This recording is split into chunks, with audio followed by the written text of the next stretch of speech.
Trafik polis arkadaşlar eğer yardımcı olsalar.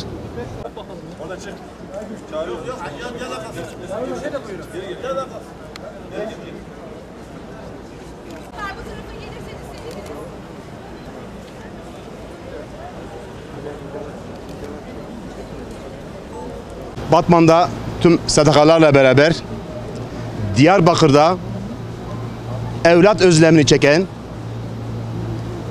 acıyı sinelerine çeken ama bugün sesini gür şekilde duyuran annelerimizin feryadını bir nebze yardımcı olmak, onların yanında yer almak için bugün burada toplanmış bulunmaktayız. Diyarbakırlı Hacire Akar'ın evladımı istiyorum diyerek HDP Diyarbakır İl Binası önünde başlattığı eylemden kısa süre sonra oğluna kavuşması bir annenin haklı mücadelesinin neleri beraberinde getireceğini herkese gösterdi. Hacire Ana'dan kısa süre sonra ise Fevziye Çetinkaya, Remziye Akkoyun, Ayşegül Biçer'in oturma eylemine başladığı o binanın önünde bugün yani eylemlerin 18. gününde 42 aile çocuklarına kavuşmayı bekliyor.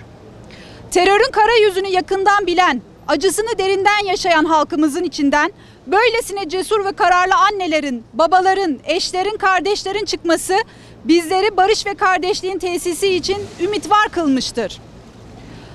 18 gündür devam eden bu eylemlere teröre iltisaklı veya sessiz kalmayı seçen bir kesim kör, sağır, dilsiz kalsa da inkar edilemez gerçekleri yaşayanlar bizzat anlatıyor. Bu sesleri duymamak mümkün mü? Terör örgütünün kandırdığı oğlunun geri dönmesini bekleyen anne, desteğe gelen bir şehit askerin annesine "Sana bakacak yüzüm yok, beni affet ne olur" diye sarılıyor, yüreklerimizi yakıyor.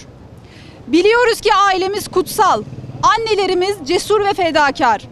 Anneler başta olmak üzere ailelerin eli kanlı terör örgütüne ve destekçilerine karşı yükselen isyanı içten ve samimidir. Annelerin ve ailelerin çocuklarına kavuşmak için cesur yürekleriyle başlattığı bu eyleme kayıtsız kalamayız. 18 yaşından küçük çocukların dahi türlü hilelerle terör örgütü PKK'ya katılmasına sebep olan yolları görüyoruz. Hak ile batılın mücadelesinde Batman halkından aldığımız güçle Batman sivil toplum örgütleri olarak barışın, kardeşliğin ve yarınlarımızın inşası için meydanlarda olduğumuzu bir kez daha haykırıyoruz. Ailesinden koparılan her bir çocuk ve genç evine dönünceye kadar terörle daha fazla insanımızı yitirmemek için bu sürecin doğrudan takipçisi olacağımızı Batman'dan tüm Türkiye ve dünya kamuoyuna ilan ediyoruz.